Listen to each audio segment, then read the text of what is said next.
Pruitt here in Le Mans for our final Garage 56 installment. Jenson, you have champagne in your hand. Champagne is only for excellent times. Tell me about this experience, brother. Now that we're at the finish line, checkered flag is waved, the team is exploded with excitement. How are you feeling? Yeah, pretty emotional actually. And I think everyone that's been involved in this project from the beginning. Obviously, I jumped in December. But still, the last 6 months have been pretty full on with development and testing and flying here and there, simulator, and just spending time with these guys. You know, I've never spent so much time with two other racing drivers before. So, and especially such personalities like Jimmie, Rocky, and Jordan as well. It's been awesome, and it's always difficult at this moment because there's so much emotion. We're all tired, and this is it. You know what I mean? This is it. This is the last race this car's ever going to do.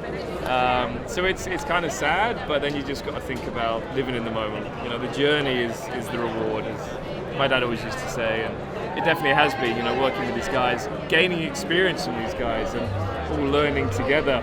Endurance racing. None of these guys have done endurance before, apart from Rocky and myself and Jimmie. But in terms of the team, they've come from NASCAR. So it's been amazing, and to go through the experience of this weekend, they're learning all the time. Even through the race, they're learning, and to come away with a finish, pretty awesome. Tell me about going wheel to wheel. Tell me about fighting with other drivers and doing everything you can to go forward and move forward. This wasn't a procession. You're out there trying to do something real. Yeah, obviously we're on our own category, but the idea was that we would be similar pace to a GT car.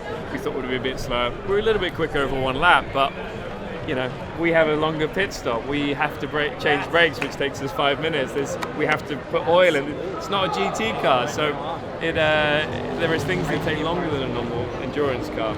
But the racing out there, yeah, we could have a lot of fun. And we were a lap down before the night, and then we fought back through the night to actually be ahead of all the GT cars, which is really cool. We were as high as 26th at one point.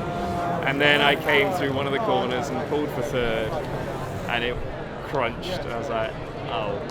Came in, there's a drive line issue which they're able to resolve, but it took an hour and a half. So we were way down, but we finished it, we pushed it hard, we did everything we could to get maximum out of this car, and most of the car survived really well.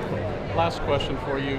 Tell me about the experience of receiving everything that this week and this program's given you. I know we've seen fans fall in love with NASCAR, the Garage 56 entry, but what's it like being on the inside of something so unique where there's just rabid interest? Yeah, I mean, well, for me, you know, spending time with the likes of Jimmie, Jeff Gordon, you know, it's awesome. Jim France, you know, Mr. Hendrick. Yeah, Mr. Hendrick, Rick Hendrick. It's an amazing experience, you know, spending time with these guys and listening to their experiences and what they've been through in their careers in motorsport. Very different to the one I've had, but yeah, amazing. And we've all learned from each other. There's so much to take away, and I hope that we'll work together in the future. And I can't see why we wouldn't. He's keeping the fire suit, keeping everything. When you get that invite in 10, 20 years to go up the mountain at Goodwood or something in your old Garage 56 car, can't wait to see that happen. So thankful for you, brother. Bring on Goodwood. I'm there at Goodwood actually this year. Well, he's also getting no sleep, and you're heading off to Montreal. Then you're doing simulator for Chicago. So this guy's endurance race, it's only a brief pause. And then Festival of Speed, driving everything, I think, under the sun. And the Garage 56 car. And look, Jenson Button fans are flooding the track. Now we got them all. Look at all this. Do that button. Push your foot on that thing. We need the key. Yeah, we need the key. Hey, I'm Marshall Pruitt. That's John Doonan. He made this entire thing happen. Garage 56. Mr. France, Jim France, said, John, I want to go to Le Mans. I want to honor my father. I just want to honor my entire family and everything that we have done in the past. 1976 being where that amazing first entry here at Le Mans happened. I want to go back on the 75th anniversary of NASCAR, 100th anniversary, the very first running of the 24 Hours of Le Mans. By the way, I also need you to run IMSA, so that's your day job, but then I want you to create and run this entire project, this entire Garage 56. You haven't slept in about a year, but Now that the checkered flag has arrived, how are you feeling? Very relieved, to be honest, because Jim said in the early going that he wanted this project to finish the race, so we were able to do that. Said he didn't want to finish last. Based on the scoring screen, we weren't last, so that's big.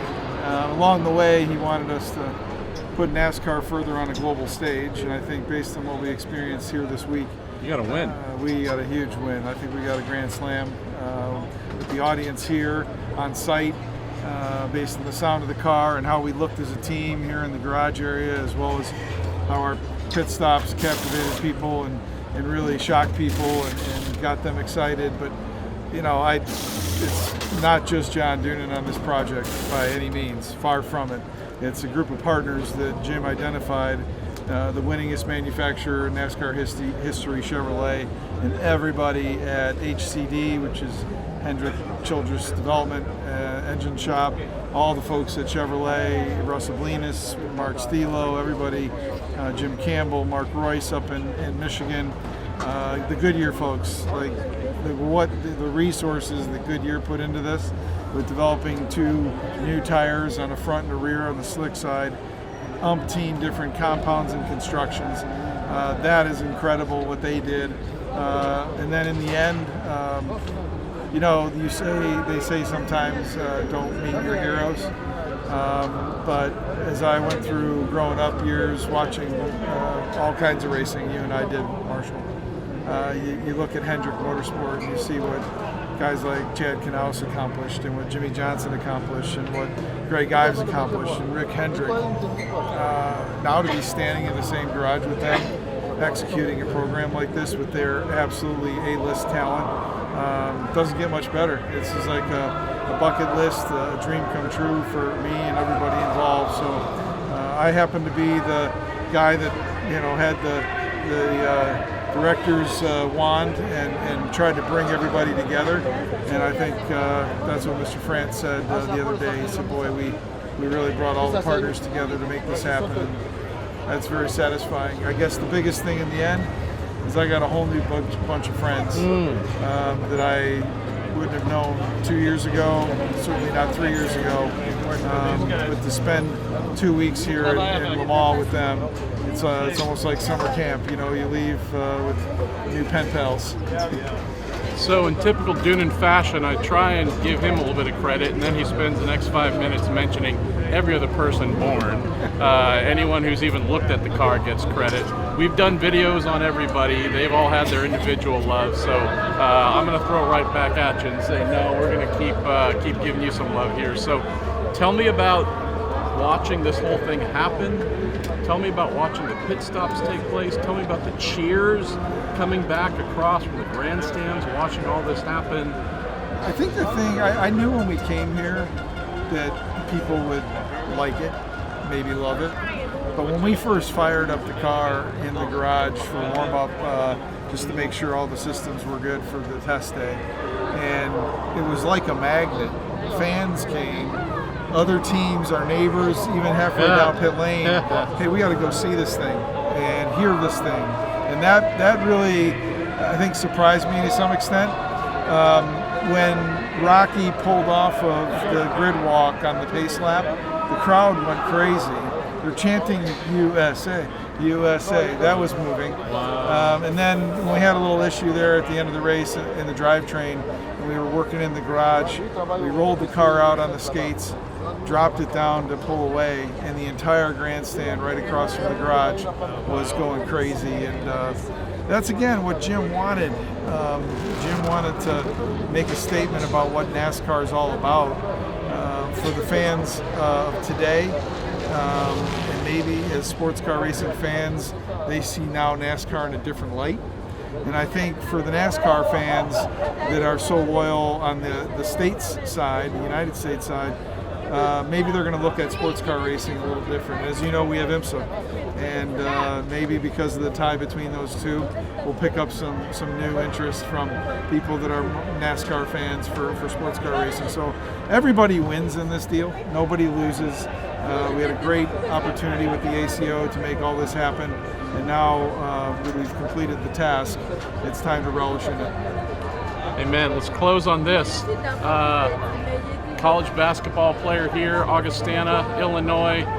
Word on the street is you got to meet a basketball player from Ohio, I think, last night. Akron, maybe? Yeah. Did you have any tips for him? Any advice on how he might make it to the NBA? I think he skipped it, went straight to the NBA, and you know, the ACO has a centenary that they wanted to celebrate the world, and Richard Mille from the FIA is also a dear friend with Pierre Fillon. I think believes, has LeBron as a brand ambassador and certainly as a customer. And to get the chance to meet someone like that is certainly nice. And I realize I'm no longer, certainly yesterday, the tallest guy in the paddock.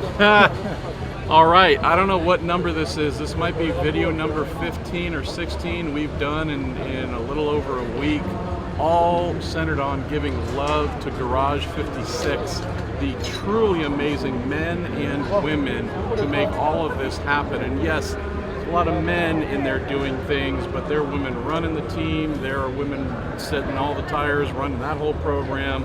This is truly an impressive array of folks behind this program here, but all thanks to John, who said we need to make sure that not only the world gets to see us, but the home team, America, IMSA fans, NASCAR fans. Got to send them these little video postcards of love to let them look in on us. So big thanks to John for saying, hey, let's do some things to take care of our friends and family at home. And if I can, just on closing, several of my IMSA teammates I drug into this. Rebecca Roski, I can't say enough about her, chief of staff essentially.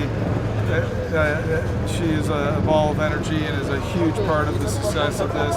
Angela Hall came, Ryan McLean came, Brandon Huddleston came, and they took their IMSA Job Plus to be part of this, and I'm forever grateful. Garage 56, NASCAR at Le Mans. Started the race, finished the race, put on a whale of a show, made a world of new fans. Thank you, John Doonan. Thank y'all, everyone who's tuned in and watched here over the past week plus. Hey, it's Jeff Siegel. That's an amazing American race car driver with a issue. Absolutely. Yeah, I'm doing it. Love him. Another star right there. We're going to go to sleep for a year. So we'll talk to you next June. Thank you.